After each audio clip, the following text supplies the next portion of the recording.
My name is Grayson Abner, and today I'm going to be talking about disability in America. So before I get started, I want you to do an exercise. I want you to close your eyes and imagine you're invisible. You're at the supermarket, and nobody wants to look at you, or make eye contact, or acknowledge that you exist. While this is just an example, this is the reality that many people with disabilities face every day. So before I get started, I want to define what disability is. Disability is defined as something that's physical, cognitive, and it affects your movements, senses, and ability. While this does seem obvious, it's important to get these definitions down as they can have a huge impact on legislation, job opportunities, job prospects. So getting a foundation for what disability is in our society is very important. But that's not exactly what I want to talk about today. The first thing I want to talk about is don't stare culture. What is don't stare culture? Well, if you have possibly even heard this in public, or you've maybe even been told it as a child. Pretty simple. When there is a disabled person, the parent will generally pull the child by the arm and say, "Don't stare." While this is well-meaning, as a way to be polite, nobody likes to be gawked at, no matter who you are. Being stared at and gawked at is not good. However, don't stare culture can be a little bit more insidious. So let's talk about why this is so damaging. So don't stare culture leads disabled people to feel invisible and like they aren't being seen. And this doesn't just start with the supermarket or in social groups. This Western mentality evolves to being ignored during social events, to legislation. People in America have an idea of we don't want to talk about disabilities or acknowledge that they exist. And unfortunately, this leaves disabled people feeling left by the wayside and forgotten. So I wanted to talk about Marlo. She is a campaigner, she is an activist, and a wheelchair user herself. She weighs in on this, and I'm going to read it from the page so I don't get it wrong. She says, "Social niceties are less important than social justice. Disabled people must be acknowledged. Please don't even hint to your children that it's okay to ignore a disabled person in order to make your own life a little easier or more comfortable. It's insidious, and learning not to say, 'Don't stare,' helps disabled people feel fully visible in society." And isn't that what we want? To be visible and seen and recognized? So, we know what don't stare culture is, but what can we do about it? What's a better option? Well, there's a movement going on, and on the t-shirts it says, "Don't stare, just ask."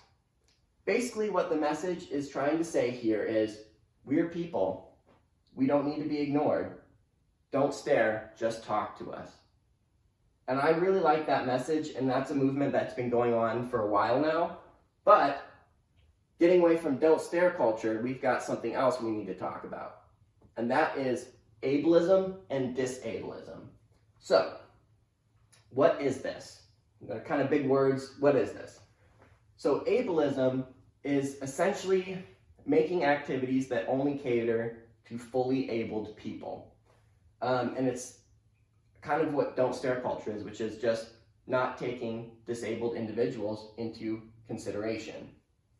So, an example of ableism would be, let's say you're at a church function and they want to play tag, and they have somebody who's a wheelchair user, and they say, "Why don't you just wait this one out, we'll come up with another activity after tag." That would be a perfect example of what ableism is. It's ignoring disabled individuals for the sake of ableists, or being abled. But what is disableism?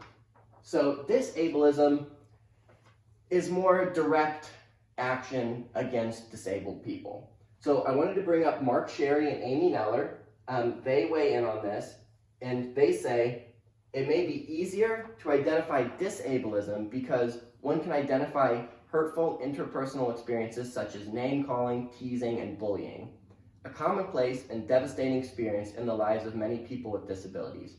But it's equally important, and often harder, to examine ableist social dynamics, which usually operate under the surface, creating situations of privilege and disadvantage, safety and harm, and inclusion and exclusion.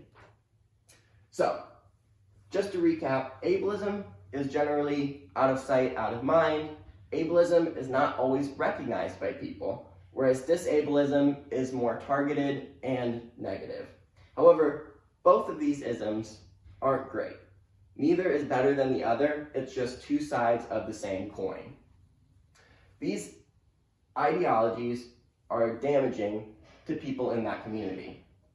But what can I do about it? Well, that's a good question.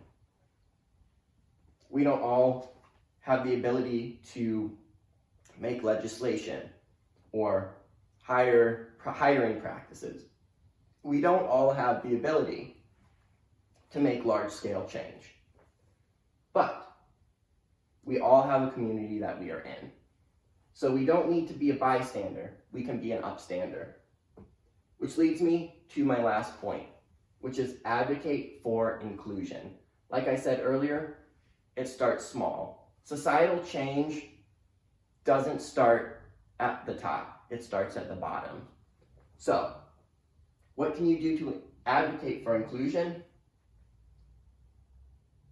Let's say you are in a church group and they want to do an activity and you're the one organizing it. Just keep in mind, we need to be inclusive. If there's somebody creating an activity or a job or something, just make sure, hey, is this inclusive for everybody? Because at the end of the day, we don't need don't stare culture. We need just ask culture.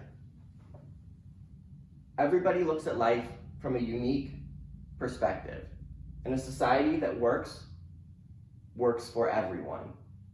It starts small and everyone can be the change that they want to see. To me, that's a society worth being a part of. Thank you for your time.